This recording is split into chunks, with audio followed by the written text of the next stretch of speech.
Hello and welcome to the PowderBurn podcast. This is episode number 3. I'm Jordan McCormick. This is Patrick Martin. And this is our first in-studio podcast episode. So we're super pumped to have our friends from Predator Armor here today, Colin and Kurt. So yeah, we're going to get to know them a little bit more. They're our giveaway partner this month, so definitely check that out. We'll have links to that down below. But yeah, they're giving away body armor package. We got a rifle from Unique ARs with some furniture from Adaptive Tactical. We're doing a custom handgun. Yeah, it's a pretty cool package, and our buddy Mark Choppa's jumping on that giveaway as well. So definitely check it out. But guys, thank you for joining us here today. Like, we're super pumped, even though we had to rearrange the studio for this. Yeah, we're super pumped to have you guys here. So introduce yourselves, like where you're from, how do you know each other? You bet. Yeah, we're actually brothers. So me and Kurt are brothers, and we both grew up here in Utah, a little rural town called Delta, and so yeah, grew up there. Started Predator Armor together. Just over 3 years ago now. Yeah. Kind of dove into business together, and it's been awesome. So no better place to set up shop than out in the middle of nowhere in Delta too. So that's kind of where we run. It's been good. Yep, shoot out of the back of the warehouse, and it's good. So. Of course, on the list of places in the U.S. where you would probably use body armor, Delta's pretty low. You're probably right. There's not a lot of crime in Delta. No, there's not. If you've never been there, if you've never heard of it, you're on a large list of people.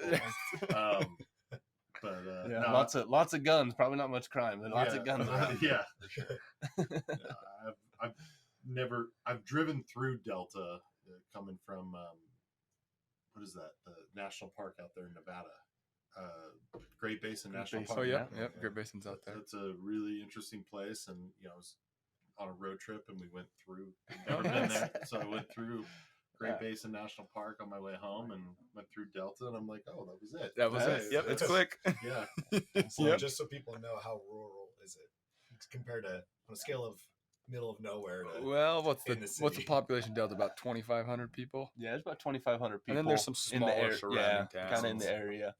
But yeah, I mean, so the other closest town is 45 minutes from us. So I mean, it's rural. I mean, it's out in the middle of the desert. There's some mountains around it, but it's out in the middle of freaking nowhere, man. So, well, as I was driving through it, like, I passed the gas station, and I'm like, oh, I need to get some fuel. I'll just go to the next one. There was not a next one. You missed it. Yeah.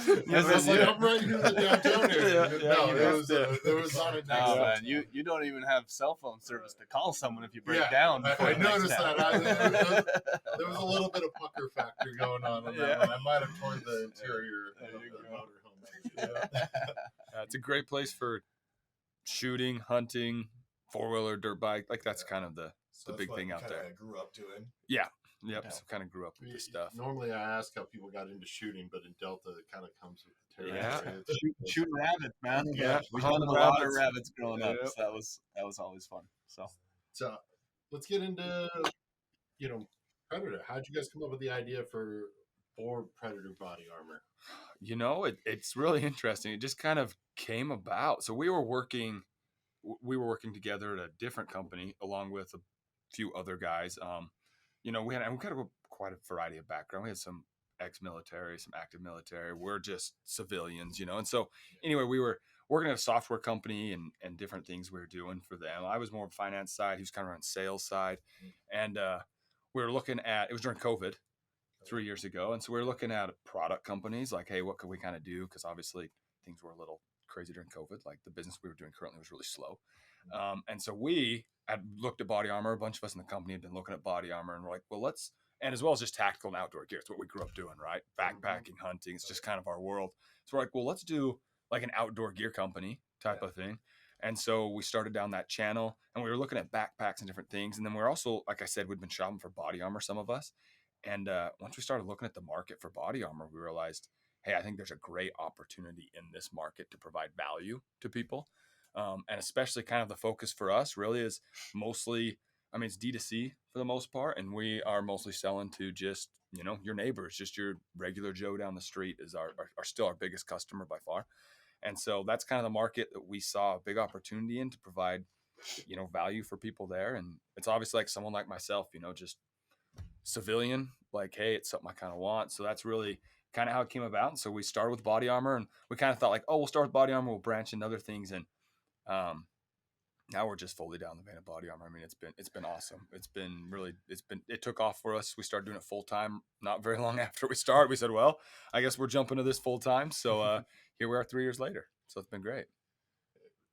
That's awesome. And I mean, you kind of hit the nail on the head. Like, body armor is kind of polarized. You either have like some pretty high end Gucci stuff, Yes. or you just kind of have like some low end, entry level imported type of stuff. And I've played with some of that. It works, but you guys kind of are filling this gap. We have kind of a similar story, but we're not here to talk about us. But you're filling this gap that's in the middle that nobody's really playing in that sandbox. Like this, like if you're, those of you at home, like this is really good stuff. But it's in that price point that's in that middle. Yeah, that's what we wanted to hit. Everything we do is USA made. That's something we pride ourselves on, from fabrics we order to any partner we work with to, most of 90% of the manufacturing is done right in our warehouse here in Utah. Right. And so, we manufacture pretty well everything ourselves other than cold roll and the still, right? Yeah. We're not out cold rolling still, but we got a partner in Alabama that is awesome for us there. And so, I mean, everything we do is USA made. And it's something that we kind of stand on. And we've been able to bring a lot of the manufacturing in house, which has allowed us to hit a price point that, we feel, as you say, kind of that mid-market reasonable level for your average guy to go buy some body armor, feel like he's prepared for whatever scenario that might be, do training in, whatever his reasons are for getting it, right? But it doesn't have to go drop $2,500 to get a carrier and a couple plates, right? And so that's where we tried to hit, and something we keep trying to hit market-wise, as we come out with new products, better armor, whatever that be, that's our goal of our product line, what we're doing. So, and like, I'm not wanting to diminish the quality of it. Like, the more expensive stuff is generally just lighter. Yes. Like, I wouldn't call it better. It's just lighter. The carriers are fantastic. Yep. We've had imported carriers that were in the same price point that your guys' USA made ones are. They got different attachments on the MOLLE straps here. Just for those of you that are listening on audio, we have the carrier with a plate in front of us, and it's really good stuff. Yeah, and that's, I mean, you nailed it. That's what we're trying to do. We said, hey, obviously we're not going to compete with imported goods on price most of the time, right? You just can't. Being USA made, but we said, hey, we want our whole goal as a company is to make top quality gear, but do so at a price point that any regular Joe, can get into the market. And so that's really what we have targeted. Our carriers are I mean, they are really nice carriers. We work with a partner on some of these with order flow and stuff. They do a really good job. And like I said, we sew in house with our stuff, but they're really slick. And our body armor, same type of thing. Like you said, a lot of times it really is the weight, right? So we started out with steel armor because it is very affordable. Mm-hmm. That's one of the big pros to steel armor. It's very affordable. Con, it's heavier, right? And so we do have other options, so we offer soft armor, which is, lighter weight. And then we even have polyethylene armor. So your level 3 rated poly plates, so this one weighs 7.5 pounds. Our polyethylene plate weighs 3 pounds. But your price point on those two is drastically different, right? So it's a matter of what you're looking for, right? But we started out, we said, hey, we wanted to give people an opportunity to get into this market. And now we're continuing to expand our product line. So, we want to offer everything for everybody, but it's a matter of time, right? We're working on continue developing products, and really even doing that, we're trying to figure out ways to keep the price point as low as possible. I mean, there's always a trade-off, right, between performance and price and weight and all kinds of different trade-offs. But so we're slowly building our product line. We have a couple new products that we're hopefully releasing in the next couple of months that I think will be really awesome as well. Kind of some hybrid approaches with polyethylene and steel and a few things there that should really kind of hit that middle market as well. I take my dog for walks at night. I throw my plate carrier on. But it's like I actually wear a ballistic one, just in case. And it's like I was just thinking last night, I'm like, I need to get some additional weight on this thing Yeah. to And get that a is, little bit people better commonly use workout. them for like CrossFit stuff because they're like 7.5 pounds. So it depends on the weight. Like, I don't know if you guys heard the tactical games. Yeah. They do, Mhm. their weight on them is actually 15 pounds for your carry and plate. So it's like for things like that, for training and stuff, there's great options too. And they also are ballistic protection, right? It's not just Yeah. a weight. So, Right. so yeah, people do use it for that too. But So, it's yeah, pretty thin too. Like, so it's Yeah, heavy, it but is. I mean, it's Yeah, thin, this- so you can wear it quarter under things if inch you want. AR. Quarter inch, yep. Okay. Quarter inch AR 500. Yeah. So actually two. So we do AR 500 and our level 3 plus is AR 650. Yeah, and our AR 650, our 3+ plate's actually pretty unique. That we're one of the only companies that I know of actually that run a AR 650 metal Yeah. for the 3+. And the reason for that is, right, metal. Some of the things of metal, right, bending it, getting actual bend and that hardness of metal is a difficult process. And so there's reasons for it, right? And That's so, on my question list is and to go into that. So yeah, anyway, our 3+ plate's it's a pretty badass plate. It's the 650 metal is That's hard. Stops about anything you want to shoot at that sucker. That is, if you're not familiar with like the hardness of steel, most like bullet traps, ballistic baffles, and shooting ranges, a lot of steel targets, they're all AR 500. Some are maybe AR 550. Yeah, you know, like the target. I used to work for Action Target, so I've sold literally tons of AR 500. So I'm very familiar with it. I've seen people making targets out of 600. Yeah, I've never seen anybody making anything out of 650. Yeah. No, it's a unique thing that we kind of dove into, and we were, doing all our R&D for our 3+ plate.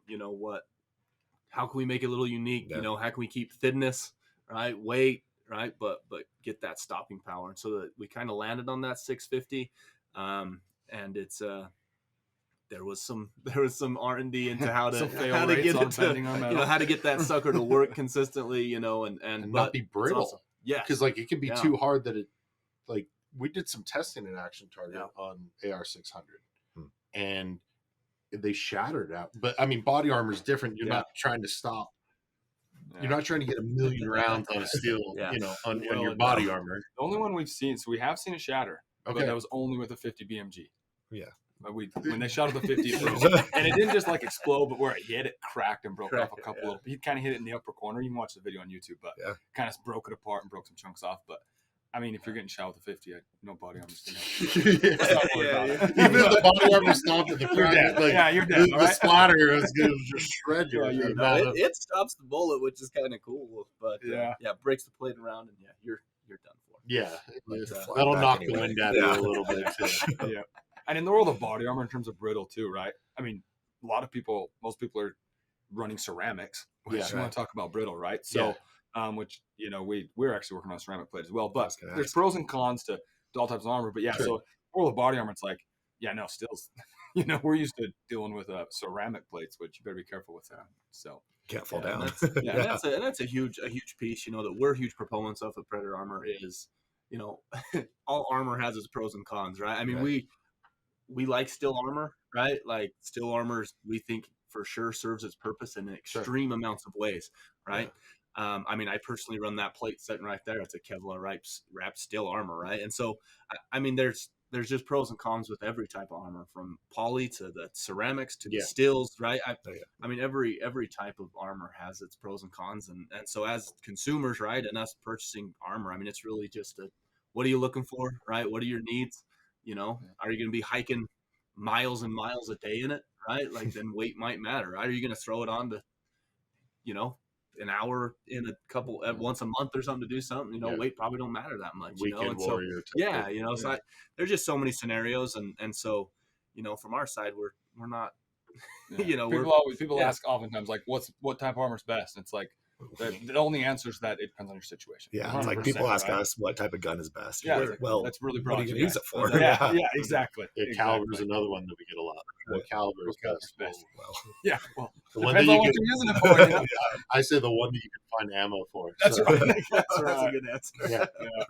No, and that's really the truth. I mean, like I said, I actually run these. So my car kit, like, I run 3+ plates, right? And I just keep it in my vehicle at all times. Super thin, like you said. Slide under the seat of my truck. I mean, that's a great idea. And it's indestructible, right? And even if not, things are bouncing around, hitting it.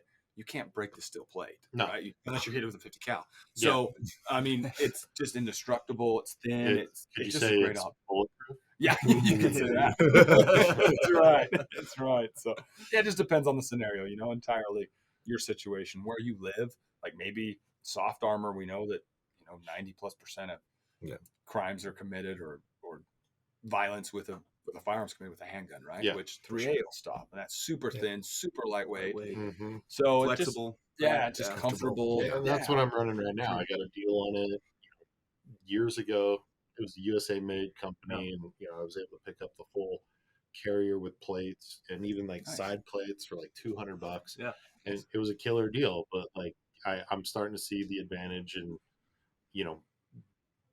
I don't have any attachments for my carrier. I'm like, I actually really like their stuff. I'm gonna pick some up.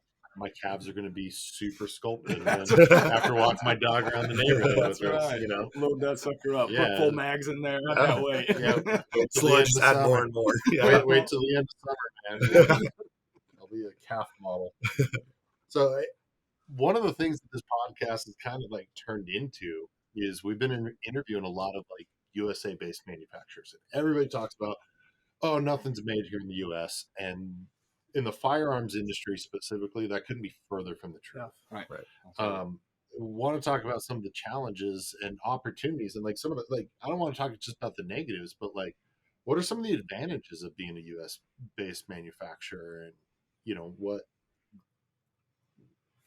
I mean, you guys could probably ask and answer that question better than I can, but it's just kind of a common thread that we've been seeing with these manufacturers, and you're the first one of soft goods. So yeah, no, I mean, they're honestly, right, price is the biggest, I mean, that's the biggest issue, right? And depending on where you're trying to hit your market, and so that's been our biggest thing as we've gone on to it, right? Again, where are we wanting to hit the armor market, right? How do we be as USA made on a price point, that is feasible for people, but also, right, still in that USA made type of manufacturing. And so that's been, I guess, the biggest heartache, if you will, of how do we either ourselves manufacture and or find a good U.S. partner to help us sew our soft goods or things like that, right? At price points that I can then resell it to consumers at a thing. And so that's been the biggest challenge. But with that, right, in our 3 years, one, creating our own manufacturing processes, right? And so we've been able to now, help other people on a manufacturing side, which has been cool, right? That are now looking to be USA based, and how do we get something for a price point, right? And so that's been a cool thing. The community, even in the manufacturing side, has kind of been a cool thing, right? And we have some awesome partnerships both on the steel front, on the sewing front, that we've passed a lot of business back and forth based on us all being USA made, right? Yeah. There's that's why we love this space, the tactical space, whether it be guns, whether it be armor. I mean, USA means something, right? USA made means something to the consumers of this market, which is why we want to be in it, right? And so that's been a cool thing too, right? And we'll stand on that. And that is a big part of it. Is this industry? I get some industries. I think it would be much more difficult to compete in if USA made because of price point.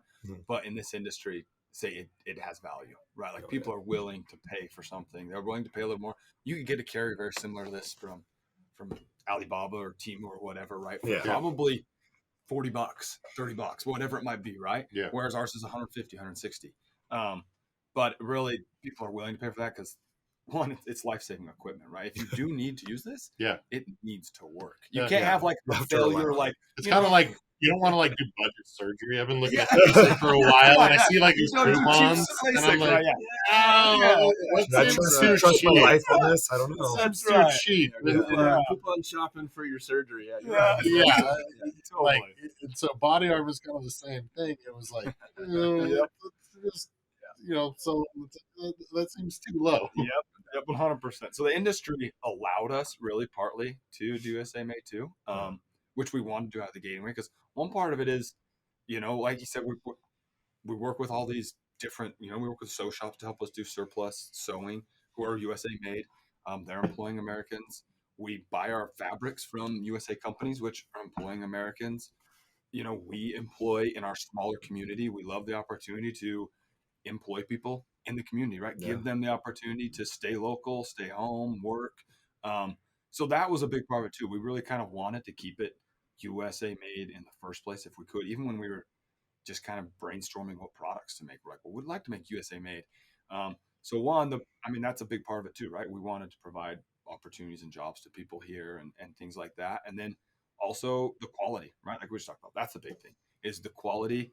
I'm not saying you can't get quality stuff from overseas. A lot of stuff comes from overseas that is still quality. Yeah. Like, I'm not going to try and say that, right? Like some shops are really good, but just in terms of control and making sure the quality is there, it's a lot harder for me to go to China and QC and verify that things are being done correctly. It's a lot easier if it's here.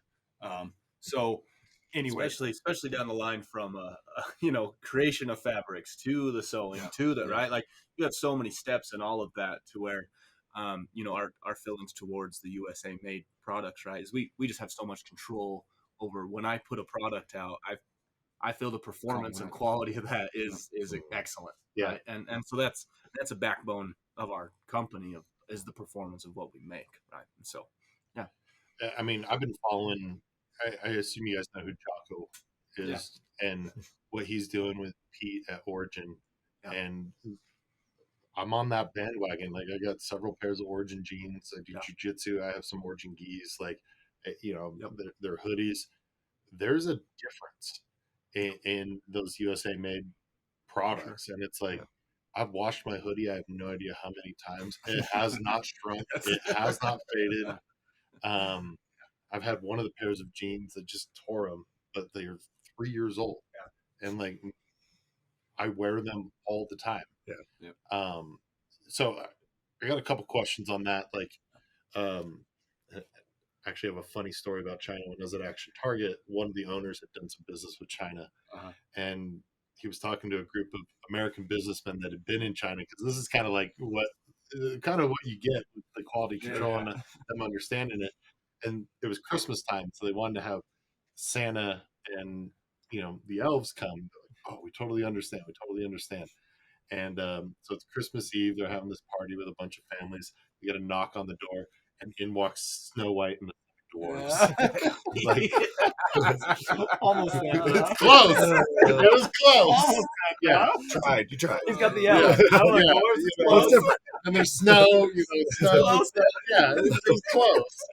I'm sure the kids enjoyed it. Yeah, that's hilarious. So, like, I admire these USA-based companies that can actually import stuff correctly and stuff like that. But are you guys using like CNC technology, like fabric cutters or laser cutters to in your if you don't want to give away all the trade secrets? Not much for trade secrets. Like some of this. No, absolutely. Yeah. So this looks laser cut for sure. Yeah. So we do laser cut moly. So we have multiple lasers down in our warehouse there in Delta. We have our fabric cutter. So we have all the machinery running to cut, right? I mean, we really expanded into that. Yeah. Obviously we started out, a lot more hand cutting and line cutting things, and slowly it's kind of like, well, let's put a little more money into machine. On a scalability standpoint, right? It's kind of, you get into that when you start manufacturing, and so, I mean, for example, right, we wrap our plates, right? Just these plates, right? They're wrapped, in Kevlar. They have a Kevlar wrapping for the spall coating. Then they have this fabric on the top of it, right? And so, I mean, all of that's cut out, right? I mean, we have to cut that, and all that. So, our warehouse has grown into be, a good manufacturing side of lasers and cutters, and a lot. We gotta go do a tour. Maybe this summer. We're building the shop. So come down. Come down in like 4-5 months. Hopefully, she'll be done. We'll see. You know how building construction goes. Yeah, it always takes longer and always costs more. Yes, exactly. No doubt. No, let's do it. That'd be awesome. Yeah, come down and check it out. But and then we do work with some partners to help supplement some of our stuff here in the U.S. That we've had some awesome partners that their sew shops are. One's in Arkansas, one's in New Hampshire.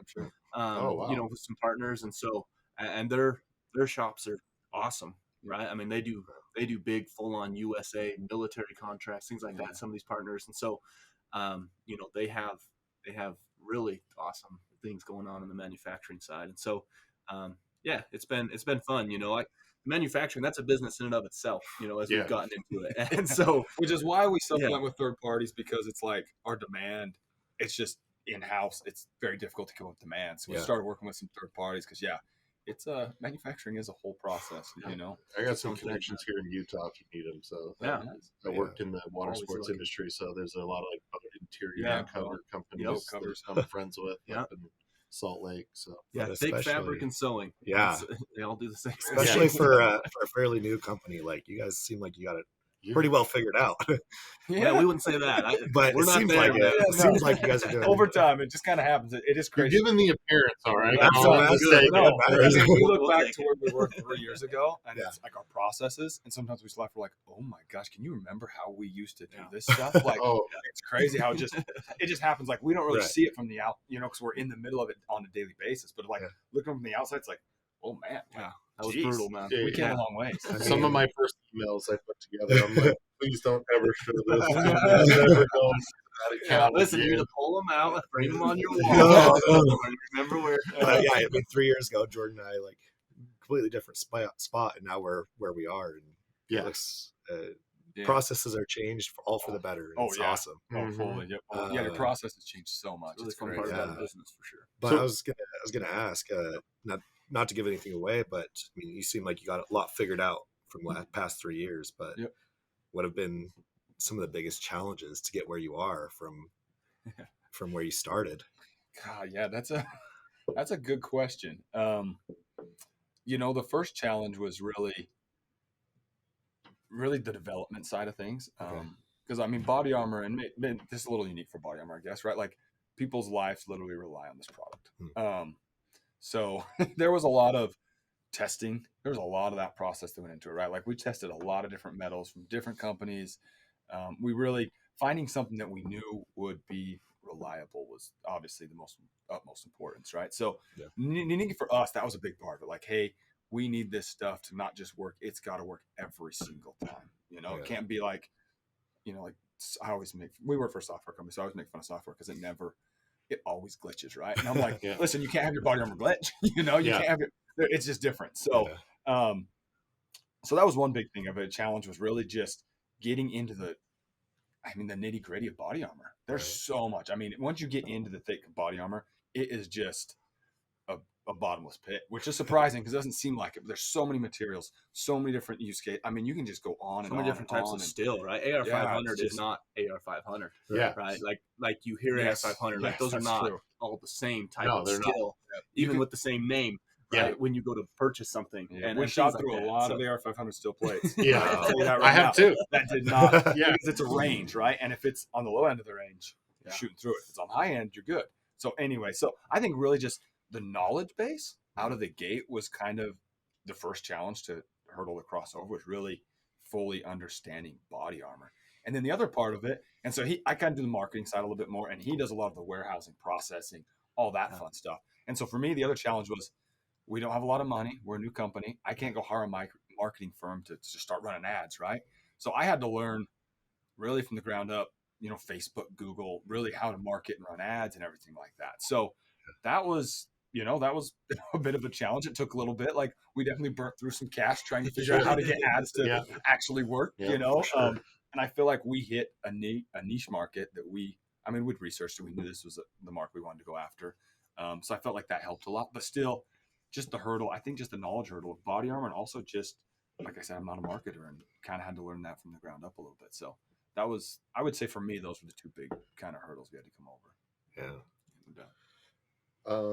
How'd you make your first prototypes? Were you doing like cardboard or paper, or like duct tape and things like that, or did you actually? For the Did carrier, your mom teach you? Yeah, had your mom teach you how to sew? And you? Honestly, she actually you- did a little bit, Yeah. but I Not know to this level. yeah, not to that, no. Like a pair of pajama pants, right, or something. Yeah. Like that. Like she did actually. My mom's a big time sewer. Actually, she's sewn things our whole lives, but I don't know how to sew. If you asked me to sew something, I'd be terrible at. Actually, once in a while, I hop on the machine. We have 3 or 4 machines in the shop that our sewers work on, and every time I get on one, I break something, and I'm like, oh, they're gonna hate me. I always end up like doing something wrong, like breaking a needle or something. It's like, oh my gosh, they're gonna be so pissed at me. So we're not necessarily pro sewers, but we actually did. So our first prototypes, we ordered in some fabric. We ordered in a bunch of different, we researched online and found a bunch of carriers that we kind of liked features on, ones that we'd use that we liked features on. Yeah. So we ordered a bunch in, saw how they did it, and started prototyping kind of just makeshift carrier, just kind of out of some fabric we had. And, I think we have some prototype, a box with like prototypes. Yeah. And I should go back. Sometimes I have to dig through there for stuff, and it's just funny some of the things you should pull. get Those are some, the ones you should frame up. yeah, They're kind of like our really emails. know. Yeah. You should get some mannequins in your work. Yeah, Yeah, yeah. new building and put them on. Yeah, they're like, that was not a good prototype. But like that's kind of the process, And then once we get a little further now, it's a lot easier. Once you get I feel like this base product, we've got some other carriers to work on, but once you have a base to build off of it, kind of makes it easier to run prototypes. But yeah, that's kind of what it was a little bit. It did start from ground zero for sure. It wasn't pretty, but it became pretty. So that's what matters. I mean, one of the funniest stories we have, right? Like when we were learning how do we actually bend this metal. That's my next question. Okay, Yeah, we'll go down that vein because he was right down this early prototype, yeah. right? And when we first started figuring out how to bend metal, I mean, we literally bought a hand press. Oh, Okay, did it work? It did. You can hand My shoulders can hand were press, but in good shape. when Good we workout. Your shoulders are going to be like my calves. yeah, it was like cranking that sucker. no doubt, right? And so we during that R&D type of phase, right? I mean, let's buy a little hand press and let's figure out what pressure is needed to actually bend to the bend we need, right? Make some jigs we to locally bend it. made just welded a really crude jig to bend with, right out the gate, and we just started hand bending metal, all different types of metal of like, hey, how do they bend? Where's the breaking point, right? I mean, I wasn't strong enough to ever get it to a breaking point with my hand press. I was Honestly, saying, We ended up breaking our press. It was like a 50-ton press. I was just saying, you can break Yeah, the bottle, the jack on the it, old bro. press, we still have it. We will mount it somewhere. But the Okay. bottom of it, I mean, it just bends, right? Yeah. The press just has a bow in it. I mean, stuff like that's just Please awesome. tell me you got right? it from Harbor Freight. Oh, I'm sure. No, we and all of that, like it's got it's just like the bottle jack, right? Flipped upside Yeah, down. Anyway, it's got the little handle on there. It wasn't big enough, so we had a big bar that we put on that so we get more leverage. Anyway, and that's why we blew the jack out. Yeah, anyway, but, that was kind of the first step because it's like, well, we don't want to spend a bunch of money on a press. We don't know exactly where we need tonnage wise to press. So we just started, Harbor Freight, cheapest press we could get. Let's start testing it. And it's funny. We laugh back on just us in that shop, just cranking that bar and trying to bend those plates. Like it was, and that's how we started. It's ground zero. Yeah. So Now I not assume done you that have way. you got a hydraulic. a little more efficiency in the process. Yeah. But it also is handy because, like, I'm not necessarily a welder and Colin doesn't weld necessarily, but we got a couple guys at the shop who are, small towns, right? Like people grow up welding, they grow up fabricating. And so actually that was a huge benefit for us in the manufacturing side. Like the guy who powder coats our plates, we are right there with him. Like we're in the same shop, we share a building, so it's quick and easy to get things done. And he's a fabricator. That's what he does on the side. So it's and our one of our other brothers is the same way. He can fabricate about anything. So it really was great. Like when we starting out, that's an advantage we had, right? Like we could weld jigs, we could cut things out with the plasma cutters and weld things together. So that was a big advantage for us in the manufacturing process. Is we kind of had a little bit of background in it, I guess, in some sense, that we had those skill sets available. I think everybody in Delta has a little bit of a background in those types of things, which is awesome. Yep. I have a little bit of a background I grew up in an auto shop, so I have a little bit of a background in some of those things. Yep. But up here, like I am the one with the welder. Like, like most of my friends don't have welders, so I don't have somebody. There's not too many people to turn to. I guess our boss has one too, but there's not a lot. And that is an advantage. It's a small town, right? We grew up doing construction, doing all kinds of different things, so we could build things, make things, and it definitely helps the process for sure. When you're in a manufacturing process, now a lot of things are automated, but which is great. So it definitely helps a lot, and it still does. It comes in handy when it's like, hey, you know what? Let's try this jig. Hey, can you build up this jig? And we sketch it out and cut it and weld it together. So it helps with the manufacturing process if you have those skill sets for sure. Totally. Yeah. And are your plates? I think you told me they're water jet cut, not plasma. They're actually laser cut. Laser cut. So the metal's laser cut. How? So I know how hard AR is. So I've seen plasma. I've heard that you can do water jet with it. I have never seen it, but. Yeah, so the poly plates are water jet cut. That's how we cut the polyethylene plates. Yeah. But this is done by, and it's actually a local laser shop. So that's cool too. They're right here in Orem, right next to us. Actually, literally. Well, actually, they moved to Spanish Fork. Oh, yeah. They just barely moved. But they were literally right. So they were our neighbors. They were your neighbors, yeah. And so their guys we grew up with the guys who run it actually And down there in owners of Delta. it, They yeah. live up here now. They started this laser Wow. shop. It's an awesome operation. They're an awesome partner to work with. But yeah, I don't know the details of laser cutting like I should, but I know they have some big freaking expensive lasers that Yeah. cost a lot of money, and the laser cuts a lot cleaner than your plasma. So that's the big thing. Yeah, It's your totally. plasma cut with the harder steel. Like I said, one of the guys has a plasma cut at the shop. Sometimes we'll cut little things out, but you can just tell the difference. Laser cut is so much cleaner. It's a lot better cut. So much cleaner. But so I yeah, just with didn't laser know cut you could laser cut. Yeah. Like it just blew my mind that when you and I couldn't even remember what it was. I'm like, no, it couldn't be laser because there's not laser. Yeah, that's impressive. Yeah. Yeah, It's Yeah, awesome. we have the little laser for our fabric, which I Yeah. thought was cool. we should start selling laser But guns. they, Like that. yeah, you want another good story about kind of getting Please. things started? Yeah. So our one brother, he's an engineer and he loves to build things, and this is his. I mean, he just creates about anything. So we're like looking at laser cutters to cut our fabrics, and they're expensive, really expensive. So out of the gate, he comes over and says, "I can build you guys a laser to cut your fabric." And I said, What? "I'm sure." Actually, I didn't even question. I'm like, "I'm sure you can, but like, are you actually going to?" He's like, "No, yeah, I'll do it." So literally, the laser cutter that we use in our shop, he built from the ground up. So he Still built works today, man. Still built the No, table, he just built the big cranks out laser. laser. But in the process, one day we're all out at lunch, thank goodness, all employees in the shop, and he was in the shop fiddling with his laser. And the beam shoots across and then down, and well, anyway, he had been bumped, and he's like, "Oh, I hope it's still on." Anyway, whatever. So he kicks this laser on, and he's standing there, and all of a sudden he feels his shirt burn. The laser was off, and he felt it hit him, and he jumps out of the way, and it burns across the computer screen. You can just see the line up, just melts his computer, and he like drops to the ground, crawls over, hits the stop button, and he's like, "Oh, I didn't know a guy hit that hard. Like the laser." We're like, "Man, if we were sitting here, you would have scorched someone." So Cut him that was in part of half. the creation process, too, Yeah. and now he's built it, so there's safety features built in, all kinds of things. But anyway, that was like kind of out of the gate building it. So just another kind of A lot fun of trial story and of that. error. Yeah. And now that laser, we still use it today, and it cuts out all of our laser cut molly, and it's There's awesome. a lot of it still, yeah. It's awesome. But anyway, so you had to get creative somehow, and he made it. Crazy so. how we could do that. Yeah, Wild. that's a whole different. My brain doesn't work that way, but Yeah. he's got the engineer side to build stuff. But That's all the questions I got for these guys. We thank you guys for coming down today and Yeah. joining us on this PowderBurn podcast. I forgot to say brought to you by Delta Team Tactical earlier. So, and thank you for participating on this giveaway. Let's do some other collaborations here in the future, and Yeah. we'd love to come do a shop tour this summer. So when you guys move into the new place, let us Yeah. know. We'll come down. Yeah, For sure. We'll do a Bring- video.